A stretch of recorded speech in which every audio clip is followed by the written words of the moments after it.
Gerard.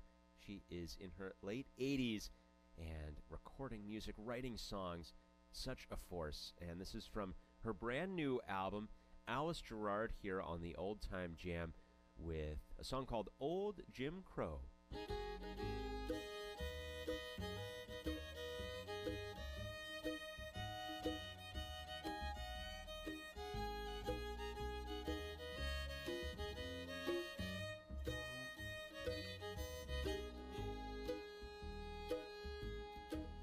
You better gather round, take a warning your mothers.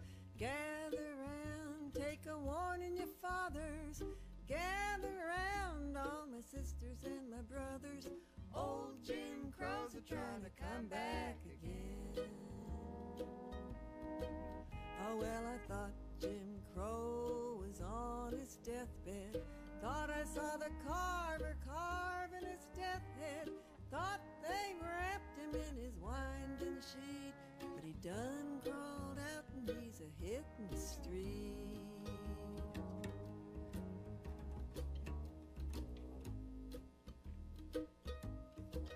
He's creeping around trying to come and get you, step at a time till you don't know what hit you. Deceiver, deluder with a killer con. Look away, everything you got's done gone. So now you gather round, take a warning your mothers. Gather round, take a warning your fathers. Gather round, all my sisters and my brothers. Old Jim Crow's a trying to come back. Hello, everyone, and welcome to the birthplace of country music. How are you all tonight? Good, good. Well, welcome to everyone, both here and virtually. We have our YouTube audience also watching. I'm Renee Rogers. I'm the head curator of the Birthplace of Country Music, and my colleagues Josh Littleton and Sam Parker are running tech up there, so thank them for the smooth running. We are delighted tonight to be hosting Caitlin and Mohsen Cosme of the Packalachin Food Truck and Chef T from Union 41. Tonight we are going to be exploring the melding of different cultural traditions in Appalachian foodways. So if you're hungry now, or even if you're not, I think you will be by the end of the evening. And you definitely need to make a plan to eat at both of these venues, both on the road and just around the corner. But before we get started, just a few housekeeping details. If you need to go to the restroom during the speaker sessions, you are welcome to. They are just down the hall and on the left. If you do need to leave before the program has ended, the front doors will be locked in about 20 minutes, so do exit from the doors just out here to the left of the performance theater. And push them closed behind you. They tend to get a bit stuck. There will be a time for Q&A afterwards, so if you have some questions for Chef T or for the Cosmes, feel free to hold on to them and share those. And if you are on YouTube and you have a question, just put those in the comments, and Josh and Sam will keep an eye out for those. We'll be sending a survey out afterwards, so keep an eye out for that. Just take you 2 or 3 minutes to tell us what you thought and what you loved about it or what you want us to change. And then finally, please consider sharing a donation after tonight's program. If you're online, the link is in the comments on YouTube.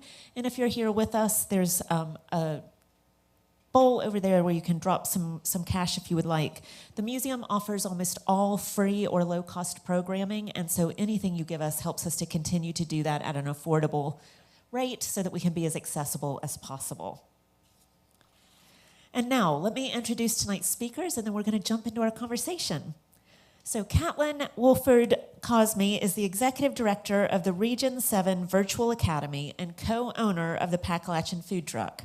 Caitlin obtained her master's in education from the University of Virginia in 2012 and her educational specialist in policy and administration from Virginia Tech in 2014. Climbing the educational ladder from teacher to assistant principal, she now works collaboratively with 18 rural school divisions in Virginia's Region 7. Named as one of 2020's 40 Under 40 in the Business Journal of the Tri-Cities, Caitlin advocates for creating opportunities to keep hardworking people living and working in the mountains she calls home. Most recently, Caitlin co-founded To the Brim, a nonprofit aiming to provide economic opportunities and cultural experiences to the people of Southwest Virginia. Mohsin Kazmi is an entrepreneur, public speaker, food truck owner, and conservation photographer, specializing in tropical jungle ecosystems. And certainly every summer it feels more and more like that's what we're getting here in Southwest Virginia, unfortunately. Mohsin graduated with his Bachelor of Science from Virginia Tech. He is CEO and board member of Jungle Keepers, a nonprofit working in the Madre de Dios region of Peru to protect 50,000 hectares of rainforest and create sustainable opportunities for local Peruvians. Mohsin helped build Tamandua Expeditions, a conservation-based ecotourism company that specializes in educational trips to the same region of Peru. He is a 2-time TEDx speaker and a published conservation photographer, and his photography has been featured in multiple publications. Locally, he is resident naturalist and marketing photographer for Nice Wonder Farms and Vineyards and co-owner with Caitlin of the Packalachin Food Truck. And last but not least, we have Chef T here with us tonight, and she has a passion for food that began, her passion for food began as a child when she watched her grandmother feed their community from her tiny kitchen on the islands of St. Vincent and the Grenadines. And with that background, she's become a decorated and respected chef within the food service industry. As a founder of Chef T Culinary Concepts, she strives to provide her culinary vision and love of food to those that she cooks for, as well as for those that she serves. Her best-selling cookbook, Paradigm, A Macro Manifesto to Food, is a lifestyle cookbook that further honors her vision of food as a celebration of life. She is the owner and executive chef of Union 41 Bristol, which has just celebrated its 1-year anniversary this past week. So congratulations to Chef T. And now please join me in welcoming Caitlin, Mohsin, and Chef T. We're so glad to have you with us tonight, and let's just jump straight into our conversation. So what I'm going to do is I'm going to pose several questions, and they're going to just jump in, and it's going to be like a conversation. No sort of presentation. So let's just talk food. The thing that I care the most about in life. First, I wanted each of you to sort of tell me a little bit about your journey to becoming a chef, like who you learned to cook from, what drew you to food as a career, what made you want to be preparing food and sharing it with other people. So I have the microphone. I guess that means, oh, you have one too. So first of all, thank you to Renee. Thank you to the Birthplace of Country Music Museum. Thanks to all of you all for being here. Obviously, this doesn't happen without that, so I appreciate it. Moving to the question. I grew up in a family in Castlewood, Virginia, so all of those accolades doesn't really sound like me whenever I think about it. But so I grew up going to my grandparents' house every day after school, after practice, and eating there and sitting on that kitchen counter and having a meal. And then I would go home and eat a second dinner. So I feel like my love for food came from just our family traditions. You know, we grew up really sitting around a table at mealtime, and it was not something where my parents did it over there. I was an active part of meal planning and all of the things that it takes to get that meal on the table, gardening included, especially in Appalachia, right? So I feel like that's where my love for cooking came from. And once again, thank you. It's a super honor and privilege to just be sitting here. I know how many amazing musicians have played on this stage, and it's just really cool to be validated in this way and have, hear what we have to say about some things. So for me, growing up as like a first-generation child from Pakistani immigrants, I have experienced a level of like melancholy about where I came from and what it really means. And hearing my father, everywhere we'd ever go on vacation, he'd always find the Pakistani restaurant because that's all he ate. And just being able to tap into the thing that Pakistanis care about most has been my best way of learning about my own culture and expressing to my family and my relatives back home how much I care about that culture. So, and then going into college, it was my method to get all my friends out of the bars earlier than later, to feed them at my house. We'd have curry nights and just watching the joy of how people really just take to food, and how they're willing to be college students and leave a bar just to eat some good home-cooked food is something that, drove us into a food truck, no pun intended. For me, my experience is kind of similar. My grandmother my cousin had this mechanic shop, and everyone would come in, and you didn't need to have shirt or shoes on to be fed. My grandmother showed love through food, and when I moved to the States, and I'm classically trained in French cuisine, and you go to culinary school, and you learn that this is the food that you need to produce in order for a restaurant to be successful, and you're really torn about, should you put your culture on a plate, and how does that relate? Are people going to accept it? And that's kind of like where I was stuck at for like a long time. And then 2 years ago, my dad passed away. And my aunt passed away previously, and she was kind of like the gatekeeper to the family. She had all of the secrets, all of the food secrets, because my grandmother developed Alzheimer's, and then my aunt kind of like took over as the matriarch of the family. And she died with a lot of those secrets. And then when my dad died, I went back and I was like, hey, there's something like missing in my food. And it was on that cusp of like, I want to open up a restaurant, but can I put my truth on a plate in Appalachia and people understand it? Can people respect it? Can people really truly see the vision and the creativity and everything that you wrestle with in your mind, from the thought process to the point where it gets on your plate before it goes into your palate? And food is a constant evolution for me, because as soon as I realize that I know how to do something, I realize that I know nothing at all. So I'm constantly on this quest to search, to really learn and continue to and understand food pathways, but how it connects to my own personal heritage, and be in the truth in that moment. Well, both of those were, yeah. Both of those are great answers to sort of segue into the sort of gist of what tonight's conversation is about. And, I've eaten at Union 41 multiple times. I've eaten at the Appalachian food truck loads of times. I lived in England for almost 20 years. And so when I first moved back to Southwest Virginia and there was no curry, I was a very sad person. So I was really excited. But you both wonderfully connect those other food traditions and those other sort of cultural ways of cooking food with Appalachian foodways. Can you talk to us a little bit about some of the characteristics that you brought from those cultures and how you connect those different foodways together? So basically, when I moved to Virginia here by accident on purpose, I like to tell people, because this was nowhere in my plan, right?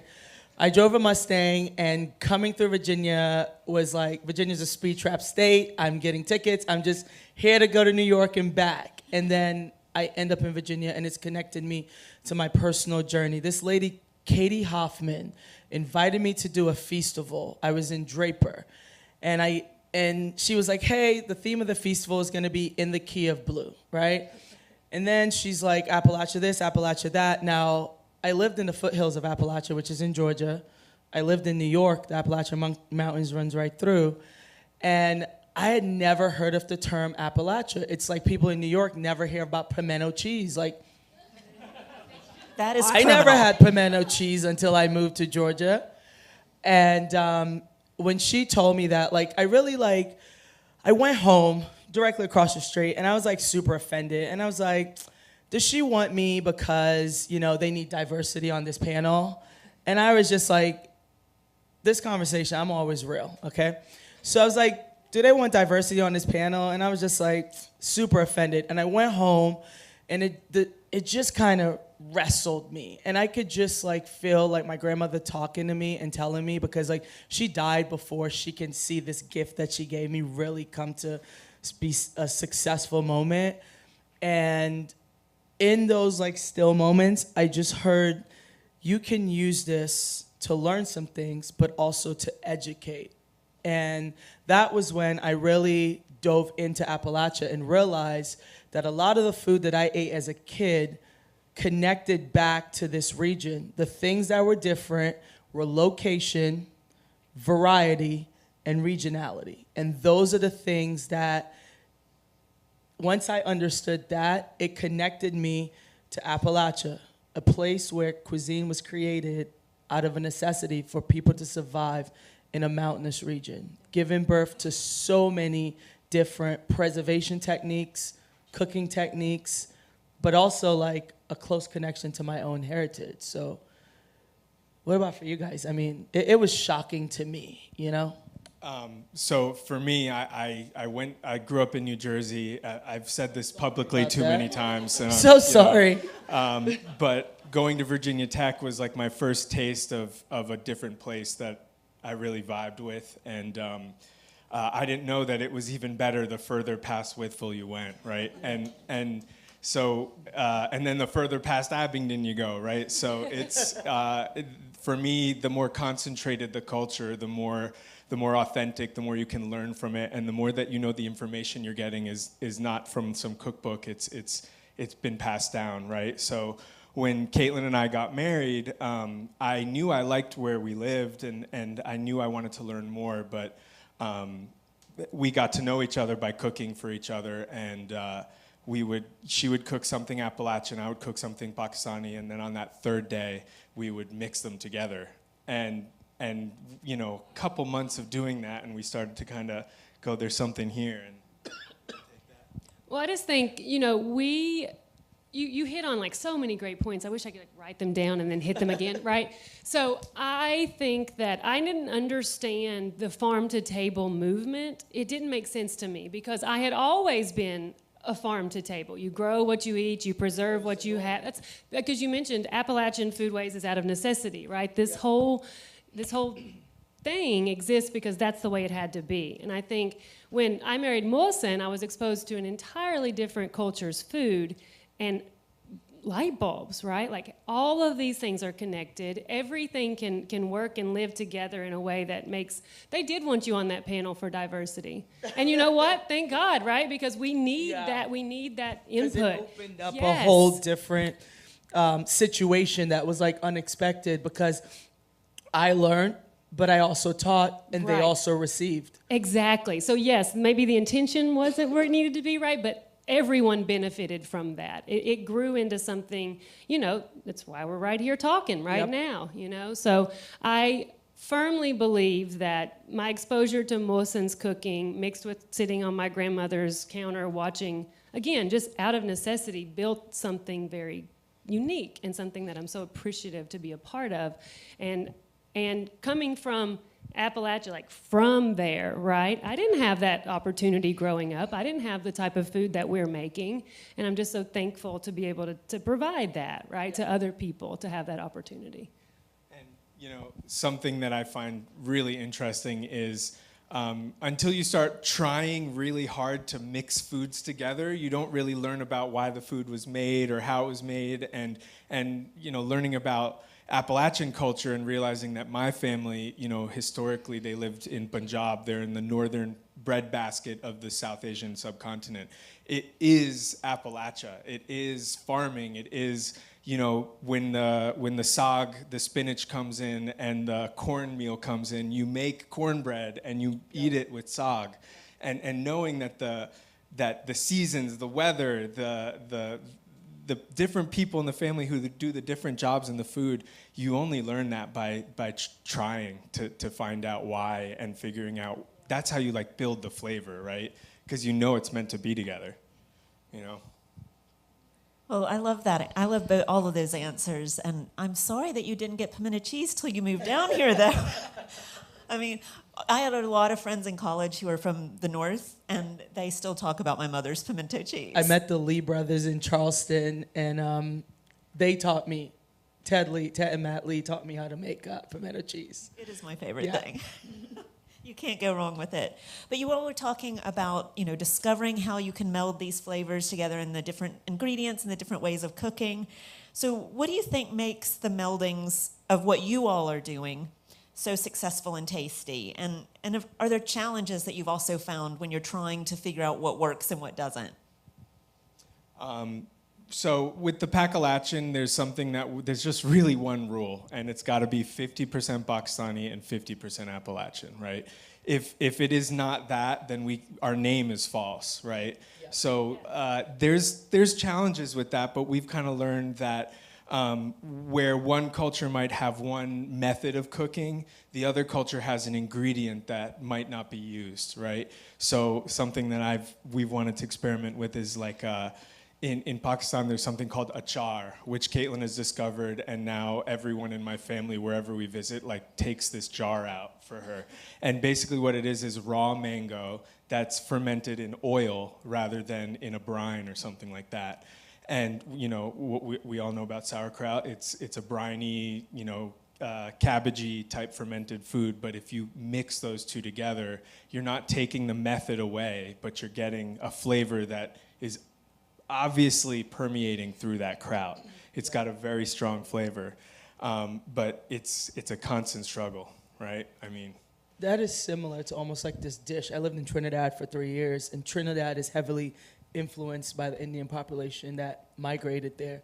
And that's like similar to this, like, it's like a mango chow. But when I moved to the States, they do more of like a tomato sort of chow in the way it also incorporates cabbage.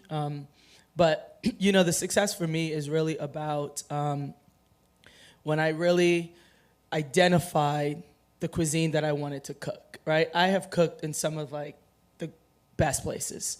Sea Island, I have cooked Kevin Rathman's kitchen.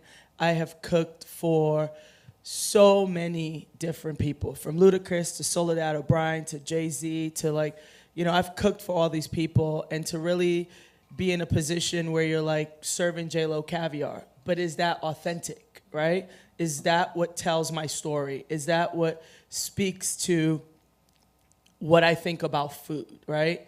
And being classically trained, yes, that was the cuisine that, you know, allowed me to be able to sit at the table and be a part of the conversation, to say like, I know and I understand the dynamics of fine dining. So the cuisine I cook now, I'm just taking that fancy technique that I've learned and applying it to the recipes that my grandmother passed down to me to make it visually appealing and Instagrammable for what you guys say is worthy, right? Because that's what happens. People only, like, it wasn't accepted until David Chang came out of a series that said ugly delicious.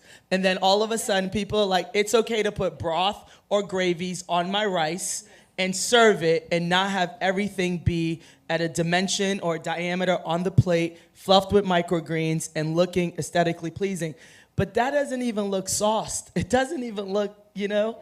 And really and truly, like, really embracing that and being true. Like, when you have a curry dish, what should pull you in is the aroma, the scent that you're having. Like, my curry dish should not be so deconstructed, you know, that it looks like it's too good to eat. It should be homely and warm and bring you in closer. Food should hug you, you know, in all the good ways. And that's just what we do at Union. We stay in our own lane, and we put the food out that I think that I have earned the right as a chef to put out here so you guys can experience my heritage. Because if we were all the same, God forbid, can you imagine? They made a movie about that, right? If we were just all the same, ate the same thing all the time, diversity is the spice of life. So that's just how I roll, pretty much. You know, we were driving down 81 when this food truck kind of materialized. You mentioned driving too when you were thinking that. I love that. And we talked about that we wanted to be a food truck where chefs want to eat. Yes. And you know what? It's not always beautiful. It's actually the opposite sometimes, but it is delicious. And it speaks to something that we love and that makes us feel comfortable and homey and all the things. And I will always stand by that. If people who love food want to eat with us, then we're doing something right. And whatever that looks like is whatever that looks like, you know? Yeah, true. Sometimes, like, we've really worked on the packaging, right? So we now have to use these aluminum trays, and you'll put the lid on, and this grease will start to, like, seep in onto the top of the lid. And we used to go, oh, man, like, let's try our best to keep these clean, but then that's the food. I mean, every good Pakistani restaurant I ever ate at, let alone any other culture, has been on a styrofoam plate where you go get the pitcher of water yourself, and you're not really sure what's going on back there, but like it comes out and everyone's fine. Nobody gets sick. It's all good. But really, like, the best restaurants I've ever eaten at have been unpretentious and just. And a little messy. And that sauce. Food. It's that sauce you were talking about. Yeah. It's all about the sauce. All about the sauce. Our friends joke about that all the time. They say we're saucy people. We don't like dry food. It's true. They're telling the truth. Well, and I mean, again, I lived in England for so many years and did a lot of Indian takeaways, and yeah, it always has the grease on the top, and that's okay. That's So it makes what, it you know good. it's going to be good. And I know for me too, the food is the comfort of the food. I mean, the taste. Obviously, I want it to be tasty. I want it to have. I like to try new things, but it's also about a comfort. And sometimes fancy food makes me feel stressed. Like I'm not quite sure what to do with it.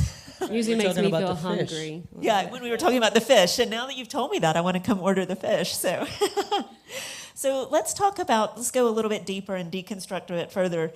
Is there an ingredient either from your Appalachian background, your Pakistani background, the background from the Caribbean that you really wish, or a food that you really wish you could bring into your menu that just doesn't quite work for some reason, or it's harder to get, that you wish could be part of your menu? On a food truck, we have notebooks of ideas of dishes that are 50% Pakistani, 50% Appalachian. We don't have a lot of space in there. And so we've started doing a few different types of dinners that have allowed us the opportunity to kind of share some of those ideas with people. But I would say there are tons and tons of maybe not just a single ingredient or a single item that is difficult to do on a food truck. Especially we want to be able to throw it out quickly. There's all kinds of added elements to a food truck. So I'm trying to think of just one that I could call out, what we were talking about earlier, is like paratha, naan, breads, and we have 11 feet on the food truck, right? What you're getting is our max volume, what you can get, but having that space to do bread where you can actually have the option to soak it up and soak up all that sauce would be so wonderful. Do I smell a collaboration? Let's do it. You can tell them about that roti dough. For me, it's mainly like the fruits that I grew up eating. So like my grandmother had this plum tree in the backyard. Now what Americans would think of as plums is not what we call plums at home.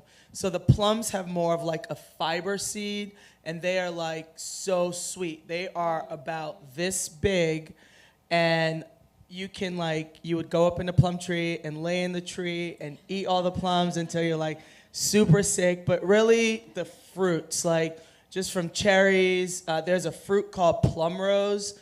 To be able to use that in salads, because like honestly, we're so limited. Like the most exotic thing we mainly get here besides the pawpaw is like kumquats, right? And everything is just the same citrus over and over. And now Walmart feel because they bring in guava that they're like, it's like, whoa right now, right? But there's so many of these other fruits that you can get because we make our own sorbets. We do our own sorbets, our own ice creams. But being able to have these different sauces, and like if you make duck, instead of doing like a duck à l'orange or a duck with pomegranate, there's all these other fruits that you can use, and we just can't get them here, which, I mean, it's understandable, but I really wish that we could. So there's a variety of plum called Chickasaw plum, Yep. which is a native plum to here that potentially we could collab on too, because it's Yes, got that please, same educate me, size, yeah. that like Has really like a dense, fibrous sweet flavor. seed, Yeah, that's cool. Listen, if you get him going on all the native plants, we'll be here all day. We won't even leave. We'll just be here all night. That is okay. So often, the dish that might be the favorite thing that you all make, I guess what I'd like to know is, what's the favorite dish that you all make? Like if you were going to make something for yourself, that's what you would like to make, that's what you would do, compared to like what might be the customer favorite. Okay. So the customer favorite, which is like shocking, is the jerk chicken. People have come, the cheesecake? Yes, yes, the jerk chicken. People have come in, and if we're like running like a special menu, they will not leave until they know I know that they were there and that the jerk chicken is not on the menu. And I was like, hey, we're just running like a New Year's Eve menu, like it'll be back. But people have sent like nasty emails because they can't get the jerk chicken. So the jerk chicken is the guest favorite. But for me, anyone that knows me, I am a ramen connoisseur. I literally went to Japan to, some people would say learn. I went to eat ramen in Japan. So hence we put the oxtail ramen on. But I'm just like, ramen, not the crappy noodles. We use the fresh noodles. Ramen, a nice egg. I don't even have to have any protein in there, but some chicken. We do oxtail. But I think the ramen is is like my favorite. Something so simple that you can pull from using bones, whether it's beef bones, because we get the beef bones, we buy half a cow from Smith Family Farms, and then to really braise that down and create this so complex flavor profile from a broth using these simple ingredients, these humble ingredients, right? That takes me back to my grandmother's kitchen, but it also takes me back to what they do here in Appalachia, right? And I tell people, like, the difference between Southern cuisine and Appalachian cuisine is that, sugar cane didn't work out here. That's really what it is, right? But thank God for sorghum, because it's amazing. And that's really where, and the coast, I guess, right? But it is this simple cuisine, but it's so flavorful. And it is a poor and humbling cuisine because we didn't have all the things that they had in Charleston or New Orleans or, the Low Country. But, like, the food was supple, Yeah. I think when, first of all, if Hardee's served ramen, I would go and have that. Yeah. I would do that. That's what I do. I love ramen. But with Appalachian food, it's this type of food where if you're the type of person who throws hot sauce on everything, you're gonna miss so much of the depth of the flavor. And I don't know what it is. It's like butter and love. There's so many different ways that it hits your palate, and you have to sit there and think about it when you're eating it. But in terms of what was the question? So I'll bring you back. So fan favorite is by far Curry Me Down South. It's the dish that started the truck. It's the dish we talked about recently. We were sitting around with a group of friends. We're like, what if we just took it off the menu? What if we just eliminated it? And uproar, right? Uproar. So I guess Curry Me Down South will always be on the menu and is Will you tell everyone what that is real quick in case there's someone who doesn't know? So it is a Pakistani-style chicken curry, tomato base, served on mashed potatoes. And that is that dish in a nutshell. But what really makes that dish is there's a cilantro lime chutney. It's got a little kick to it that you dump on top and kind of mix it all up. Again, not beautiful, but very delicious. So curry is definitely the winner of the fan favorite. I love that dish, but my favorite thing to eat, I'm thinking that we make, is achari chicken, actually. Mohsen mentioned achar. I do love achar. He's not joking about that. And that dish has never made it to the truck because we are so hesitant that people might not like it. And it is delicious. So we are going to experiment with that maybe a little bit. But you alluded to that early on. Will they like this? Do they want this? And I love it. So we've always talked about we want to put on the truck food that we love to eat. Yeah. And that's my...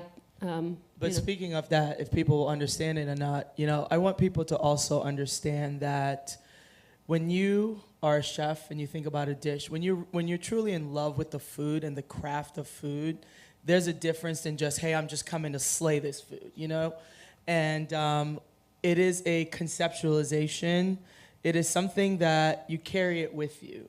So when someone doesn't like it, it's personal, It's very personal. And once a year, I used to actually take a 12-day sabbatical and really absorb all the comments, everything that people said about my food, because not everything is gonna be perfect, right? You put it out there and you want to, again, because you want to have these feelers, you want to test it out and see what's happening. But when you have worked on perfecting this dish, and all you want is for people to try it, right? You just want them to try it. That's it. Yes. I mean, we deal with that with our 3-year-old. We're like, just try everything on the plate, right? And then you can tell us you don't like it, right? And with Curry Me Down South, we just thought that was the perfect,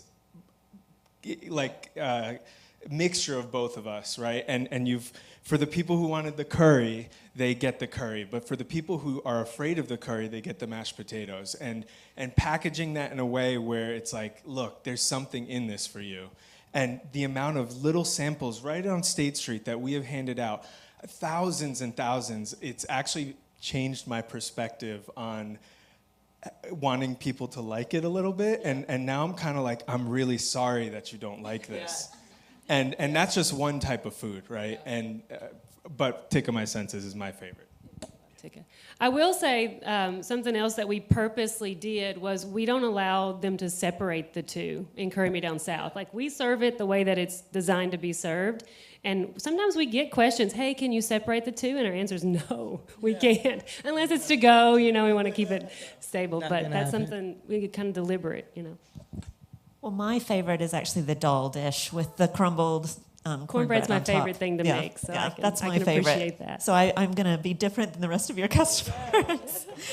All of you have talked about grandmothers in particular and family and how that's sort of influenced you and sort of brought you to a love of food. So what was your favorite dish or meal as a child, and one that you still have nostalgic feelings towards? And I see my colleague over in the corner, and this question arises from a perennial argument we have in the office about what makes the best grilled cheese, or a real grilled cheese. Who said mayo? Okay. It's an embarrassing conversation, let me just say. But that's where this is a more professional version of this question. Meatloaf, hands down, was my favorite meal growing up. My mom made it. It was the best. And for me, growing up, I would watch people on TV talk about meatloaf, and they'd be like, meatloaf again? And, it'd be this thing. So, I mean, yes, I grew up in New Jersey. Yes, I don't have a Pakistani accent, but very much so, Caitlin has introduced me to food that kids have grown up with. And when she brought meatloaf onto the plate, I was like, it's going to be dry. Like, I heard it's not a good dish. And oh, my God. If you have the right meatloaf going on with the right red sauce, and it's so good. But for me, dal was the spinach and broccoli of my childhood. So I didn't really like it. And as I got older, I realized dal is where it's at. It's just a simple working person's meal. And it's just like soup beans. And that's another perfect, beautiful mixture of cultures. Yeah. Yeah, living in Trinidad many nights, rice and dal. Rice and dal. And that's our son's favorite thing Rice to and eat. dal, So. yeah. My grandmother made this dish called palau. So it is one pot cooking. It's from like browning the sugar, and it's basically all the things that you would consider to be like low forms of food, not expensive. So like the chicken back, the pigtail, all that stuff will go in to flavor, and it's just rice and these beans called gongo beans, which we serve them at the restaurant. And I just love that dish. And again, we talked about things being different because of regionality and location. In Charleston, that dish would be called perlu, and because of where they were located, it would be made with shrimp. And it would have peas and carrots in those because that's what was available. But it's just like one pot cooking, where in the Caribbean, with my grandmother, it's called palau. And so they're all derivatives of jollof rice. So that was like my favorite thing, because when I think about cooking and why I want to cook, that's the memory that comes to mind. I'm roughly 6 or 7 years old. And my grandmother, who was a Carib Indian, she is like in the kitchen. She's like almost like in like this pink duster. She has 2 long salt and pepper braids in her hair. And we cooked on this thing. It's like a version of cast iron, but it's not cast iron. But my grandmother always cooked in this pot, and she has the back door open, and it's like the 2 doors, and one is open, one is closed. And then 2 windows in the kitchens are open facing the breadfruit tree. And we had cages with like rabbits right in front. And there was chickens in the yard. And I think about this memory, and she's like scooting me up to taste. And whenever I think about cooking, whenever I think about leaving this industry, whenever I think about becoming so overwhelmed and dismayed, I think about that moment and the flavor, and that's kind of like the flame that just keeps me going, because my grandmother never got to see this. Like, Alzheimer's robbed us of this experience that she could not like see me cook. I'm the only person that cooks. My family, they're all in social work. My mom's a nurse, my sister's a nurse. Like, my mom wished I was a nurse, but I'm signing lots of potholders for her friends now. Pretty much. You know, it's interesting. This made me think, and I was a vegetarian for years. I'm now a pescatarian, but my favorite was kraut and kielbasa, which has absolutely no connection to my family whatsoever. But that's the thing that was my comfort food that my mom would make. And maybe because it was so different, and so it felt exciting or something, but that really surprises me because I never really thought of that. But one of the things that both of you all do, I mean, the Pakalachen, because, I mean, as necessity, a food truck is continually in community. That is the point of a food truck, is to be part of community events and to be bringing food into the community. And then Chef T at Union 41, you all do, I mean, you've only been open a year, and you all have done more events than anyone that I know of. It's the ADD brand. Yes. But, I mean, you do a lot of things to bring people in different ways. So talk to me a little bit about how you connect local community and what you do through food. How are you doing that? Well, I'm going to tell you, the human animal is ever changing. They're ever evolving. They always want something new. So even while they say they don't, they actually do. So when I decided to open a restaurant in this area, we run the restaurant more like a social club than an actual restaurant, because we want to be engaging and we kind of want to do things on our own term. But you also have to realize that, you know, it's like no farm, no food, no community, no business, right? And when you want the community to meet you at your need, you also have to meet them at their need. So it's a give and take relationship, because we talked about communities being sustainable, and that's how it becomes sustainable. You can't have so many broken links and so many different chains. Restaurants are vital to the community, right? The Boys and Girls Club is vital to the community. Having sports is vital to the community. Having food trucks is vital to the community. Having festivals, all these things are vital to the community, but there also has to be a way to fund these things, right? And everything takes money. So in order to do that, you have to be smart about how you can get the community involved, because people are not just like, all right, you know what, write me a check for $500, right? People are not doing that these days. But instead of trying to get one person to write you a check for $500, you get 1,000 people to write you a check for $5, and you're on board. You've involved the community. Like, we did this gingerbread house, and let me tell you, I built a gingerbread house for the last 5 years. And this year, we built it, and we charged people to sit in there, and we made, when you sit in there, you were able to grab like fresh cookies, fresh baked goods, things that you would get like if you were at your grandmother's house. And the goal was to be able to like give back to the Boys and Girls Club, right? So I got some of my friends involved, and I say, hey, this is what I'm doing. I need help to build this.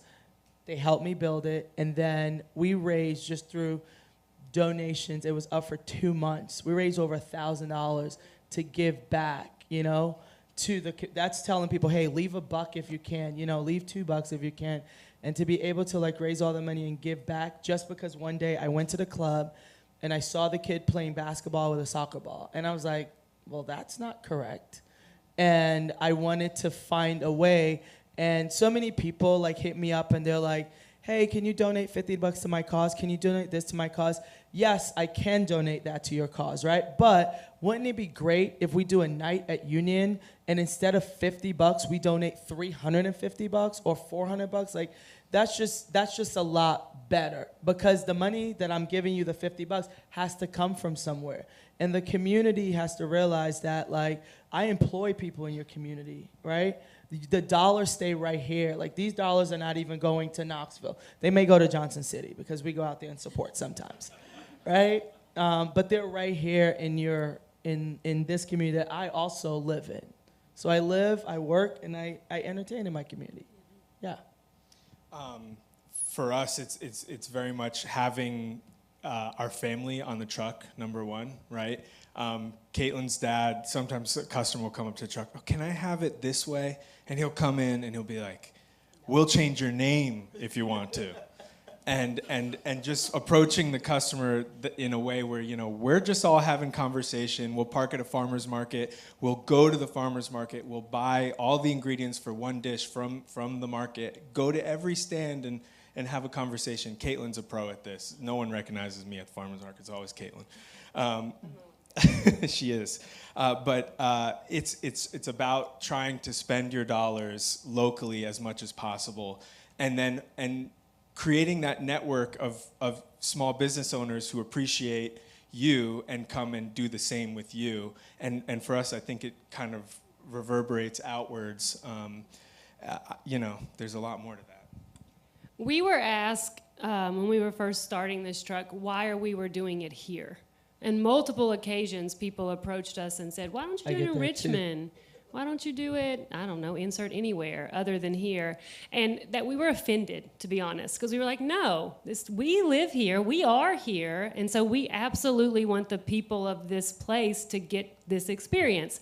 When we Googled Packalachin when we started, there were 0 search results. It didn't exist, right? So I'm sure it was somewhere, but it wasn't on paper yet. So if you want Packalachin food, you have to come to our community, right? And we feel very strongly about that. And then when you come to the truck, that's an even deeper sense of community. We want you to feel like you're part of our family. We want you to feel like when you leave, you want to come back. And I think the more we can do that, the more small businesses can really create that environment, the better off we all are. You mentioned it, putting your dollar right back into this local economy is important. It's vital, in fact. And we really strive to do that too. So, yeah, I can, as a nonprofit, I understand exactly where all of you all are coming from. One of the things that we talked about earlier is the creativity that goes behind creating the menus, creating the dishes that you're sharing. So how do you stay creative? If you've been in it for a while, or you've been cooking for a while, and you've come from different, like a classical background, to finally doing something that feels like it's home for you, how do you stay creative when you're creating the food that you serve to us? I travel a lot. I travel an insane amount because, again, in the age of TikTok and Instagram, the people have this demand of you. The customer has this demand of you that is created by these virtual platforms that are sometimes unrealistic. And it's like people are just so heavily on supporting trends versus consistency and continuity, right? But I travel to keep my skills sharp, but also to see what other chefs are doing. And there's only so much you can get from the pages of that cookbook. That cookbook was written 2 years ago, right? But when I go to your restaurant, I'm living in the now. I'm experiencing it. I'm seeing this thing that maybe I've been thinking about a dish and how to connect it. And when I savored that flavor, I saw that presentation, it connected and created that, synergy for me. And now I bring that back to this area. When I was the campus exec at Radford University, my goal was to rethink college campus food. My goal was to feed kids and get them to understand in the 4 years while they were there, if you tried quinoa and you go somewhere else, when you're done with your degree and you live in that community and that chef puts quinoa on the menu, that they don't go out of business. They're not forced to create a cuisine out of what the people are demanding because of what they're used to versus being true to themselves, that you're able to try it and again, create that diversity, which creates sustainability, which creates profitable communities, right?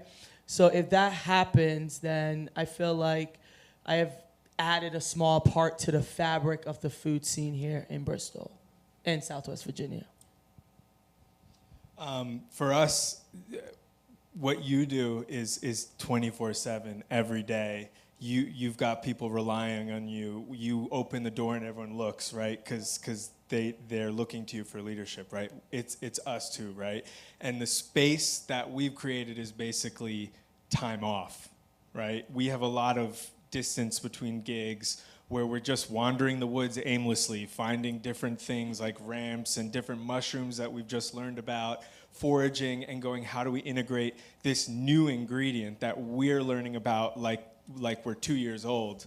And that innocence, I feel, the ignorance that we started with has helped us be creative because, we'll mix things together that might really not be what somebody who trained you would recommend you do, and we learn the hard way, but that really crystallizes the pursuit of getting better at what we do, and really, really, really the space between gigs and space between menu creation.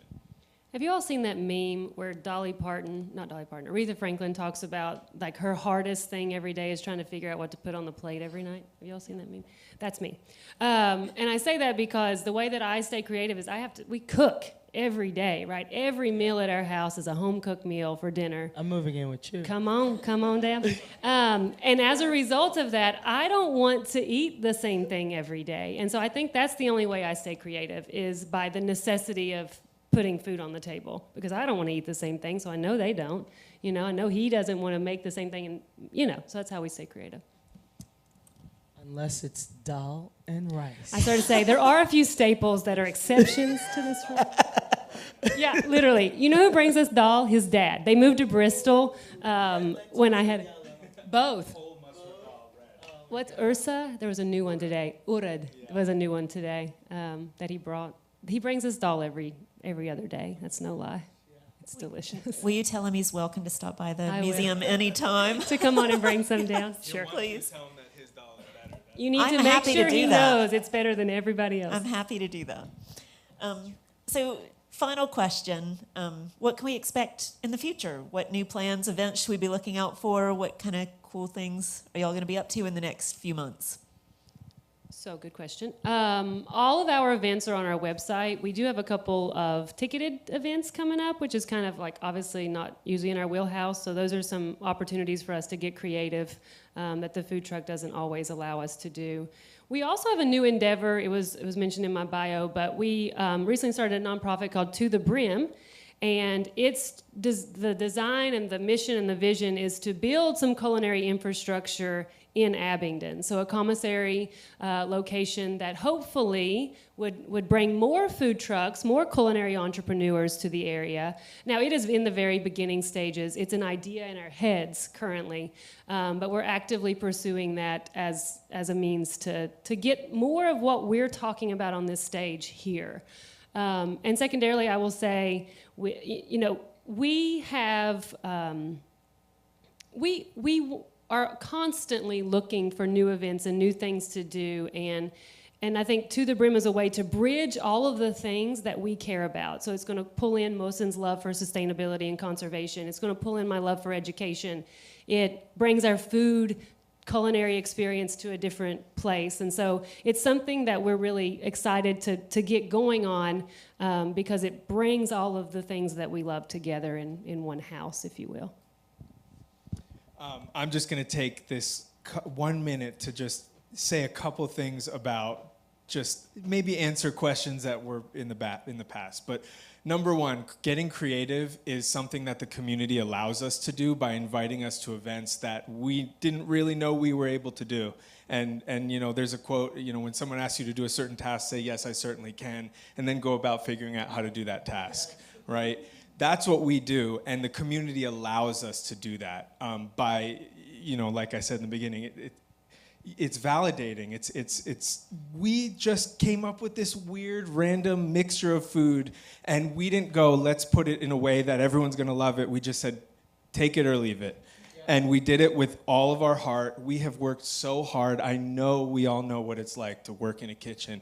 And if you see a chef who's been doing it for 40 or 50 years, they have knees that are made of sponges. It's an exposure that I've seen, and I just wanted to give a second to really talk about that. There's really hardworking people here, and to be a group of people that get to sit on a stage and talk about their job that is largely underappreciated for 99% of the people that do it is just such a great opportunity and experience. And just going into the future, I'm just looking forward to meeting more people that are passionate and working together, because there is plenty of room for businesses to do good work in communities if they're not fighting with each other. And I'm just really motivated just from this conversation about that. For me, basically, we've got year one under our belt, so the goal is to really dive deeper into the community, have more food festivals. We launched some cooking classes, just really create more diverse things for people to attend, besides a 5-course dinner. Like the Blindfolded series dinner comes back. We are actually planning a huge Juneteenth weekend with the Blindfolded dinner. Hopefully we get this foam party going with the people on stilts, the reggae band. We're planning on doing like a huge event behind that, again, to really share more of the culture. And we have a puppy-friendly patio. We're launching a line of dog treats here coming soon. We just got the analysis back that they're good to go on the shelves. They're not grain-free. I have 2 huskies, and dogs are my passion. But to be able to provide something really chef-driven, a lot of people always ask me, what do I feed my dogs? Well, Bal's currently eating savory oatmeal with chicken stock, roasted chicken, blueberries, and spinach. Splash of turmeric. Rue currently shuns all of that. So, just really coming up with more dynamic ideas. So follow us, Union 41 Bristol, on Instagram and on Facebook. And if you are a nonprofit or an organization and you feel like we can benefit from a good partnership by getting the word out there, but also bringing help to the community, you can also reach out to me on one of those platforms. It comes right to my phone. So when you're talking, that's me that you're talking to. But really, I am the social media manager. Hello, and chef, and owner, and menu writer. Yeah, and that's why I wore this jacket, because right before I came, I was spraying carrot puree, and it got all over my shirt, and I was like, oh. I was weeding the garden. Well, this has been such a wonderful conversation. I'm definitely hungry now. But thank you to our wonderful chefs, to Caitlin, Mohsen, and Chef T for just a great evening. This has been something that Erica, my colleague, is back there. We've talked about wanting to do a food speaker series for a while, so I'm so glad that it came together. Be sure, if you're out in the audience, to make your plans now to dine with the Packalachin food truck and at Union 41 soon and often. And now, I'm sure you all have questions. I'm sure people want to know some more things that I didn't ask. So let's give them a quick round of applause, and then we'll open up to questions. And if you have a question, I'll bring you my microphone. So who would like to go first? I don't need a microphone. Well, this is for our virtual audience. So my first question is for you two. If I say, let's go, what Hokies. do you say? Hokies. Yes. So thank you all three for being here. I have an 11-year-old to my right that is an aspiring chef. So for an 11-year-old that is aspiring to be a chef, what words of wisdom to him would you have? Get in the kitchen as much as possible. So we actually take an intern. I don't know, do you take any interns through United? Yes, we do. Yeah, through the We had Ignite the internship kids program. from Sullivan, and then Beautiful. we actually hired one of the kids to come in the kitchen and work. Yeah. Get as much experience in a kitchen as you possibly can. Every facet, right? From dishwasher all the way down, because you're going to learn how a kitchen works. You're going to, whether you are actively chopping anything, you're listening, and that exposure is critical. And so actually, to the brim, plug, is what we offering, hopefully, once everything's come to this 3-phase initiative comes to fruition, we would be offering summer camps for kids to come and learn how to cook. We'd be offering all of these things at that commissary location there in Abingdon. So all of that's in the wheelhouse of ideas for that organization. So I'm going to say something that's probably pretty unpopular, okay? But it's accurate. Okay, I know. Save yourself the investment of $100,000 in loans. Save yourself. Preach. Go into the kitchen under a chef that is passionate, that loves food, that will explain to you the dichotomy of food and get you motivated, okay? But motivation is not enough. Thomas Keller says you need motivation and desire to be sustained in this industry, because your motivation will get you up, and when you don't feel like it and you want to call out of work, your desire is what's going to push you over the edge and make you clock in and show up for your team, but most of all, show up for yourself, right? Because that's all I want. I want the transparency in my food. I want the knowledge that I have here. I don't care about my cooks taking my job. I want the knowledge that I have here to be passed on to you so you could share it with all these other people and we could create, again, something sustainable. But it is hard work. You will be on your feet nonstop. After 4 hours, you will not get a mandatory break that is required in certain industries, okay? And there is something called paying your dues. It is gonna be that way for a while. But when you get to that point and you have paid your dues, you don't settle for anything less than work-life balance after that. You got me? That's it. Like, you gotta pay your dues. You have to pay your dues in order to earn your seat at the table, but not only that, to also be a part of the conversation. And then you could talk about work-life balance after that, right? But that has to come. But this industry is not like, if you are like easily offended, if you are not a hard worker, if you don't like getting up early, if you don't like staying late, if you don't like sometimes making sacrifices, it's gonna be very challenging for you. You have to come to terms with all of that and still be passionate and have desire for it. And then after that, like, the sky's the limit. Like today, like, I washed dishes for 3 hours today. Like, literally, I was just like, I need to take a nap. But I knew Renee was gonna be mad at me, so I shut up. There are many Sundays that I wake up and I am cleaning a food truck, I'm washing dishes, I'm doing all the things that I couldn't do because I didn't go to bed until midnight the night before. So there is so much that goes on to putting food on a plate. And until you've lived that life of putting food on a plate, you really don't get it for like the masses. So I'll be taking stages from you. There'll be a sign-up list, email, and phone numbers and addresses. Because if you don't answer, I'll come find you. Who else? There we go. I don't remember who, but one of the chefs said that you put your truth on a plate. So I wanted to ask all of y'all, because there are many aspects of truth, what dish do you think represents your truth the most? So I think the dish on the menu that represents my truth would probably have to be the oxtail ramen.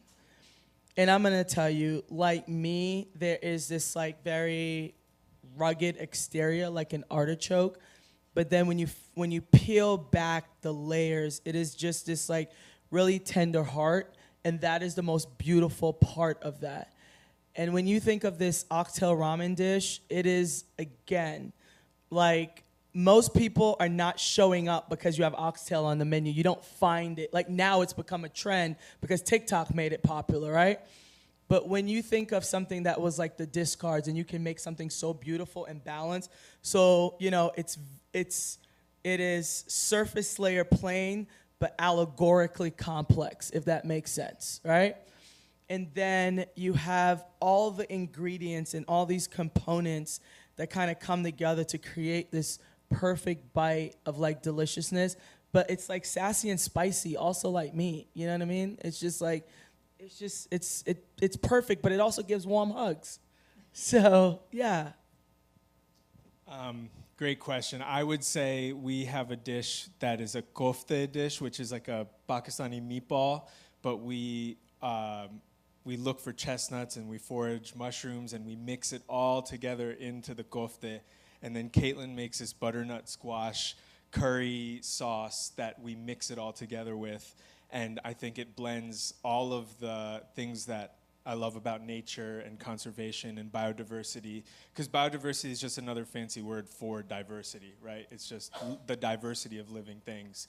And I think when you can integrate things that you didn't think about while it was growing and you actually get to find it, you get to also kind of find yourself in that time that you get to wander. And it's not about when the ingredients arrive to the kitchen when you're making a dish like that. It's about the entire process. I love woodworking, and to be able to see a tree grow and then be able to turn it into something that gives that tree justice is something that I feel like we get out of that type of dish, our kofte, butternut squash kofte curry.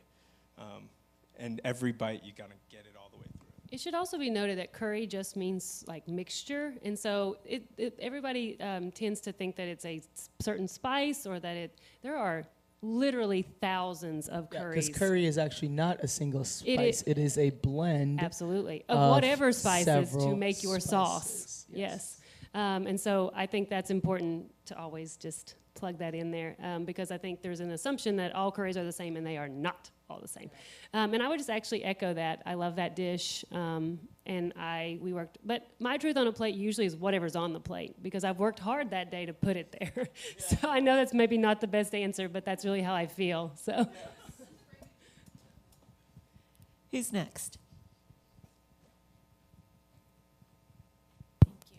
Thank you all so much. I'm so hungry right now. And I just really appreciate how your passion for what you guys do, but the community aspect is really coming through even more so than just the different dishes that you prepare. So thank you for highlighting community as part of food, which leads me to my question. I'm always curious where chefs like to eat. So to also build up other community elements of this conversation, I'm really curious where in the region y'all go when you go out to eat. You go first. We eat a lot of the times at home or with our friends and family who are making dinner. That's because really, we don't leave the house very often. But have you been to Romano's too in Castlewood? Yes or no? My son goes to daycare in Castlewood. Right. Like truly though. That is one that it is, I always call it Pizza Town. A tornado came through and it made it Romano's too. Irrelevant. I think that when I'm picking my son up and I'm driving home, that place feels like home to me because when I was growing up in Castlewood, there aren't any places to eat, you all. The Mexican place wasn't there, right? Yeah. So there was Pizza Town, there was Ma and Pa's. I loved both. But when I have Pizza Town, it makes me feel like home. And that's just the truth. I miss pizza. That's the only thing from New Jersey that I truly miss. And I am on a quest to just try everybody's pizza twice. And I spend a lot of time eating at home, and I'm excited that, we're going to eat at your place a bunch. Yes. We just got to get out once a month. We do also try to support, I know this is like the answer you want to hear, but it's true. We do try to support as many local businesses as we can. We are not chain food eaters. We're not really fast food eaters, with the exception of Pal's, and one small exception. And we really, we try to put our dollar where our mouth is, right? If we're going to eat, we try to support local people who have people working, eating, cooking, and living right here. That's what we try to really support. Anthony's Desserts. Oh yeah, Anthony's. Yes. Bomb. So I don't really cook at home. No. I cooked for my wife previous to us getting married, and then now she's like bait and switch, right? So, yeah. So I have a routine. I love going to Bloom. Some of my favorite places that I go to Bloom. When my wife and I have to get lunch really quickly, we go to two places: Delta Blues or Southern Craft. I go out to Johnson City. I go to Juniper out there. And I go to, what is this Indian place right here? Red Pepper. Red Pepper. Yeah, the guy knows me, for some reason. I'm not sure why, but I go in there. I love that place. I also randomly eat. So Monday nights is technically my night off. And Mason, our 10-year-old, we go to Texas Roadhouse every Monday night. Every Monday night, okay? Yes.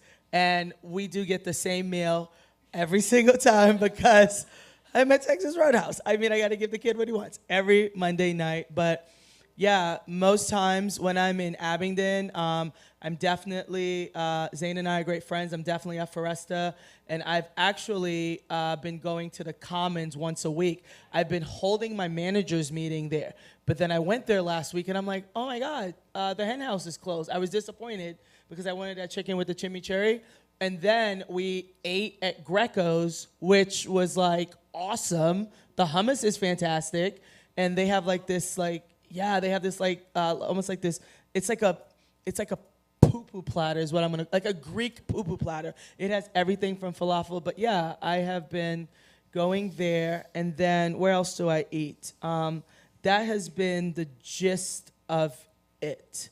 Once I find a rotation, I kind of get into that rotation. I've been meaning to try Bistro on 6th is on my radar. Haven't been there yet. But that's kind of like my rotation right now. Yeah. I know, right?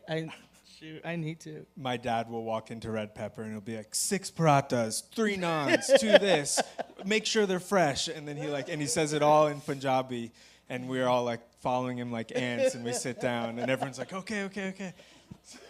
He was so happy that place came in. Oh my gosh, yeah. I get the goat. It's so good, yeah. Red Pepper opening was one of the happiest days of my life. Yeah. Again, because it's I was affected like, us all. Yeah, I was like over the moon. Yeah, and I love Greekos too. And across the street, you can get crepes at the Rendezvous. Very good. The Rendezvous? Yeah, About right across Greekos in right Abingdon. across the parking lot. Owned by the same people. Okay. Yeah. Really? Yeah. Yep. I will also say we mentioned that his parents moved to Bristol, Tennessee. That's another place in our rotation, because if you want some real deal Pakistani cooking, you go straight to his mom's kitchen. You're like, yes! And it's like literally up on a hill. We're like, we're going to go on Sunday afternoon there. That's where we're going to go. Any other questions from the audience?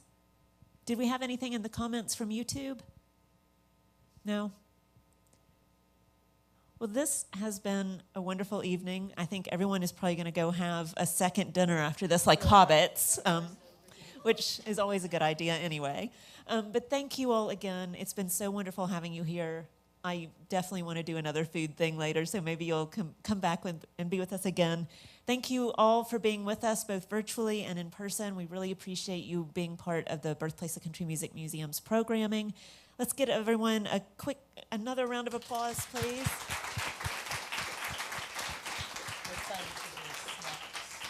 And I will say that the Pakalachen folks have some merchandise outside, so if you wanted a T-shirt or a sticker or something like that, we have our little donation jar over there. And just before you go, let me tell you just a few of the things that are coming up at the museum that we would love to have you join us for.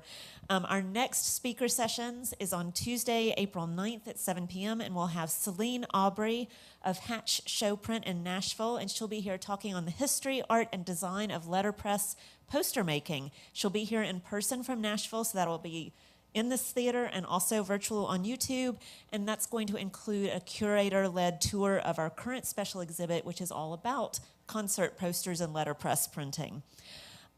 Thursday, March 14th, do listen in to our Museum Talk radio show on Radio Bristol. You can listen to us on the dial, streaming, or via our Radio Bristol app, as we'll be talking to folks at the Hampton University Museum and Archives.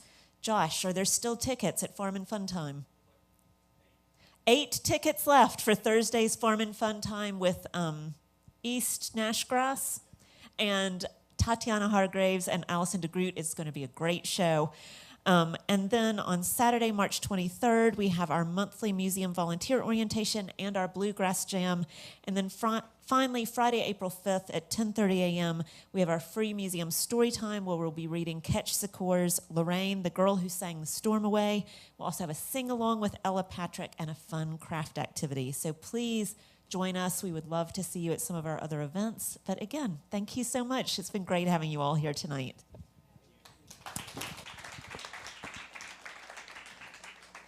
This track is from her most recent release, and what a song it is. It's one that was written by her.